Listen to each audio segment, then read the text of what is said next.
সাঈদ খুদরি রাদিয়াল্লাহু তাআলা আনহু এক এলাকায় গিয়েছিলেন।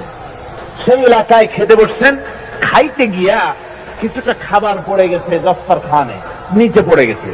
ওইটা উনি উঠায় খাইলেন। অনেক লোক বসা সেখানে। তো ওখানকার যিনি সাহেবে দাওয়াত, তিনি বললেন, হুজুর, আপনি যে কাজটা করলেন, এই কাজটা এখানের লোকেরা গায়রে মুহাজ্জাব মনে করে, এই কাজটা একটা অভদ্র কাজ মনে করে। এই এখানকার লোকেরা মোর সিভিলাইজড, খুব বেশি এরা ভদ্র, কালচার। আর আপনি যেটা করলেন এটা বড় বেকায়দার কাম, এটা আপনার করা এইখানে ঠিক হয় নাই।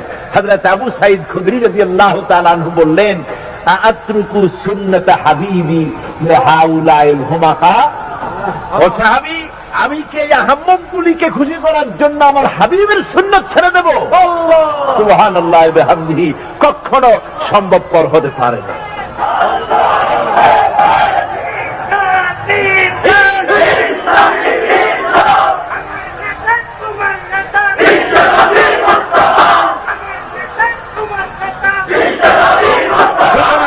আসল নেতা হচ্ছেন জনাবে মুহাম্মদ রাসূলুল্লাহ সাল্লাল্লাহু আলাইহি ওয়াসাল্লাম। তার অনুসরণ করে, তার অনুকরণ যারা করবে, যিনি করবেন, আমরা তার অনুসরণ করব। আমরা বুজুর্গ হোক, আলেম হোক, নেতা হোক, ওই ধাঁচে, ওই ছাঁচে যাদের পাবো তাদেরকে শ্রদ্ধা করব, তাদেরকে মহব্বত করব। আর ওই ধাঁচে না যতক্ষণ না আসতেছেন ততক্ষণ আমরা তাকে অনুসরণ করতে পারি না, যেহেতু আসল নেতা তিনি। কাজে আপনাদের এই নেতা জাতীয় এই কথার যে একটা সন্দেহ, সংশয়, এই ভুলটা কেটেছে কিনা? কেটেছে কিনা? আসলে এই কথা বলার মধ্যে আপনারা ওই চিন্তা আদৌ করবেন না যে মাসুদ নেতা, মুহাম্মদ সাল্লাল্লাহু আলাইহি ওয়াসাল্লাম নেতা। এটা কথা হইল না। কিসের সাথে আপনারা কি মিলাতে জানেন? এই কথা বলেন কেন? আমি বলতে চাচ্ছি, গোটা দুনিয়ায় ভুয়া নেতায় ভরে গেছে, ভুয়া নেতায় ভরে গেছে।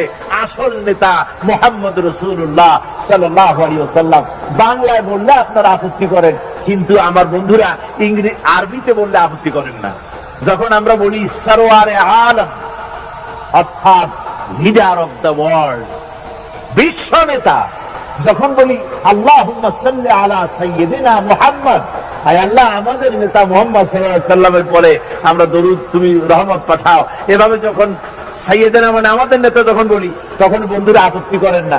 আপত্তি করেন বাংলায় বললে। এর কি অর্থ আমার বুঝে আসে না। সুতরাং আসল নেতা তিনি বিশ্ব নেতা, তার থেকে বড় নেতা আর কেউ হতে পারে না। এই জন্য রাসূল পাক সাল্লাল্লাহু আলাইহি ওয়াসাল্লাম হচ্ছেন গোটা দুনিয়াবাসীর জন্য তিনি আসছেন।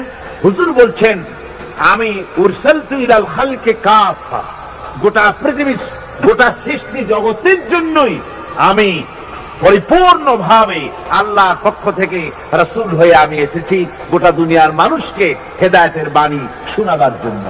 আল্লাহ রাব্বুল আলামিন তাই বলছেন, তাবারাকাল্লাযী নাযালাল ফুরকানা আলা আবদিহি লিয়াকুনা লিল আলামিনা নাযীরা। অতীব বরকতপূর্ণ সেই মহান সত্তা যিনি এই ফুরকানকে তার বান্দার উপরে নাজিল করেছেন, যাতে করে গোটা দুনিয়ার মানুষকে ভীত, তাদেরকে ভয় প্রদর্শন করাতে পারেন, গাফলাত থেকে সতর্ক করতে পারেন, ভালো পথ দেখাতে পারেন, জান্নাতের রাস্তা দেখাতে পারেন, সুখ এবং সমৃদ্ধির পথ দেখাতে পারেন। কোরআনের পথ ছাড়া সুখের পথ নাই, কোরআনের পথ ছাড়া সমৃদ্ধির পথ নাই, কোরআনের পথ ছাড়া স্বাধীনতার পথ নাই, কোরআনের পথ ছাড়া সার্বভৌমত্বের পথ নাই, কোরআনের পথ ছাড়া দুনিয়ার শান্তির পথ নাই, কোরআনের পথ ছাড়া কিয়ামতে জাহান্নাম থেকে মুক্তি পাওয়ার পথ নাই, জান্নাতে যাওয়ার রাস্তাও নাই কোরআনের পথ ছাড়া। সুতরাং কোরআন হচ্ছে মূল। এই কোরআনকেই সামনে রেখে, কোরআনকেই জীবনে ধারণ করে আমাদের চলতে হবে। আমরা যদি এই কোরআনকে বুঝতে পারি, এই কোরআনকে মাথায় ধরে রাখতে পারি, কোরআন পড়তে পারি, বুঝতে পারি, আর এই অনুযায়ী যদি জীবন চালাতে পারি, তাহলে নিঃসন্দেহে দুনিয়াও পাবো শান্তি,